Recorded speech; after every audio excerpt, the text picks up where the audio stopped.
Hey everybody, welcome back to Grounded in Motion.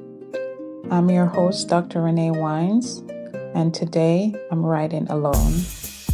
This episode is called The Solar Ride, My Breath and the Weight of My Thoughts. I remember one ride in particular. The sun was just rising, orange lights spilling over the edge of the hills. I clipped in and started pedaling. Not sure where I was headed, but knowing I needed to move. Not to train, not to get a KOM on Strava, but to clear my mind.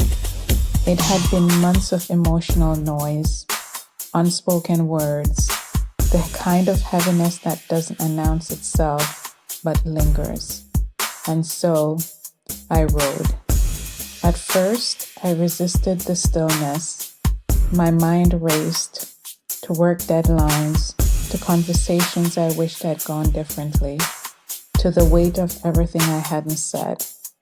But mile by mile, something shifted. My thoughts started to breathe, and slowly I began to hear myself. Solo rides are more than just workouts.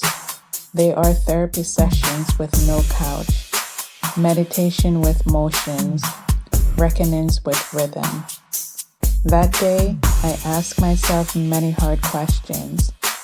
Why am I holding on to something that's clearly hurting me? Why am I afraid to rest? What am I proving and to whom? And the road didn't answer, but it listened. Sometimes that's all we need. When I'm riding with others, there's a shared energy, a rhythm we fall into together. But when I'm solo, I get to recalibrate my own, my pace, my breath, my truth. It's where I grieve, where I process, where I forgive, especially myself. And it's also where I dream. Somewhere in that ride, the heaviness didn't disappear, but it settled, it softened. I remembered who I was underneath the overthinking. So, if you're listening today and life feels too loud, maybe you don't need to speak.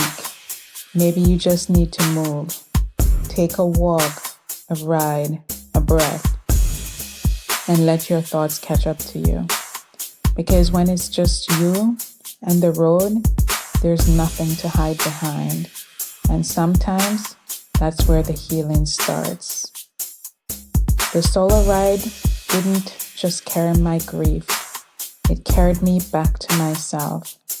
It reminded me that the road is always there, not just to move through pain, but to find strength, reflection, and healing. Until then, keep moving and stay grounded.